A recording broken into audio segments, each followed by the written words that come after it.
Yeah, well, it is a problem when stating the obvious truth like that can get you into so much trouble. So how do you deal with it as a comedian? Do you censor your jokes compared to what you used to joke about, or do you avoid special topics? No, look, I'm not trying to hurt anyone. I'm not trying to be offensive. I mean, the show's called I'm Offended because we're just trying to identify the general mood. Everyone's offended by something these days. The point I want to make is that we need to be able to talk about everything. This is why we have comedy, Chris. We have comedy so we can cover the difficult issues, air the dirty linen. I mean, a comic should be able to say on stage what you're thinking, but aren't brave enough to sort of air at a polite dinner party.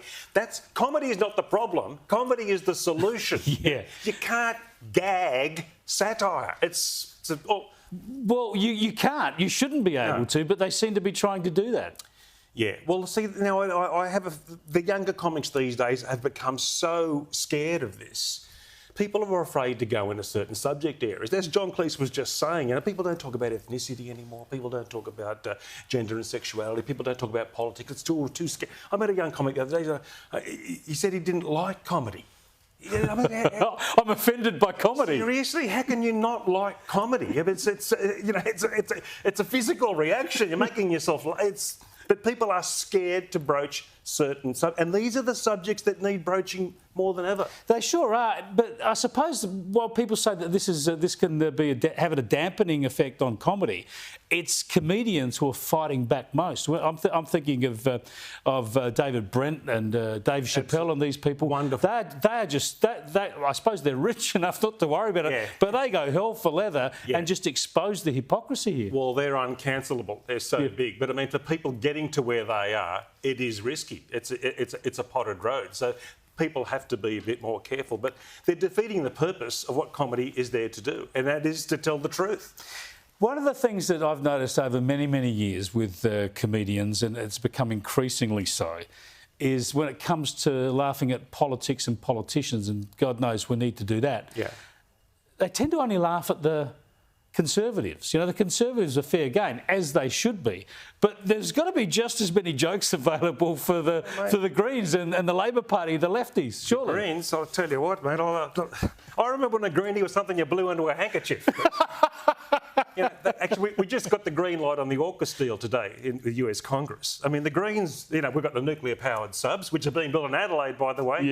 If you believe that. We stopped making Holden Commodores in 2017. Because they were too sophisticated. Now we're going to nuclear subs. But the Greens wanted a solar-powered sub. Sits on the surface for 8 days charging and then goes in a full combat mode for 8 minutes. That'll scare the crap out of the Chinese. Well, I joked to a Greens senator once about renewable electricity helicopters. That'll be the day. And then she sent me in a clipping where they're working on this. But, I don't know whether I want to be up in that thing. No, that's funny. So your show plays up on these themes? You tap into... Absolutely, mate. I'm just tapping into reality. No one's getting hurt. I mean, when I was a young comic, ethnicity was a big thing. We had this whole generation of, these young wogs who were sort of like suddenly speaking out about Australia and, that was... But we're not talking about the new ethnicities in the society. Yeah. These people feel ignored. I get people coming up to me, and I'm talking about Samoans, Nigerians, Indians, Chinese Australians. No one talks about them on stage. I got thanked by a group of Indian Australians the other day. Oh, thank you for bringing us up in your show. Yeah, that's a very good point. And it's a very important thing for sort of getting to know each other. Yeah, well, there's that whole wogs out of work and everything, and it was all built on those sort of racial stereotypes and jokes, and you can't mention that now. You can't I dare you to go down that path. Well, I do, but I do it in a very innocent and happy way. I'm not sort of having a go at anyone. I'm just saying that these people are here, and there's a few funny aspects about how they see us and we see them. Well, that's how it all started, right? When you talk about multiculturalism, I think of Nino Colada and, they're a weird mob, right? What a wonderful movie. Yeah, so you get to laugh at the newcomers, and the newcomers are laughing at what the Aussies are, and that's how you get to sort of understand each other. Couldn't have said it better. I bet you could say it funnier. How much longer are you going to keep doing this? You're going to keep telling jokes till you drop, right? Mate, comics live to a long age. Milton Berle, Stress release. What was it? George Burns was 104. Yeah. Ridiculous. So Phyllis Diller. So yeah, I'm hanging in there, gang.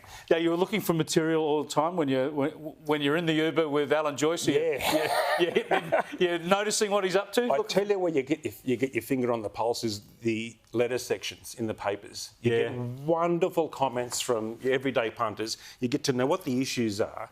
You get a funny angle on those issues. You get the Aussie angle is always the best angle, and there's often some pretty good lines in there too.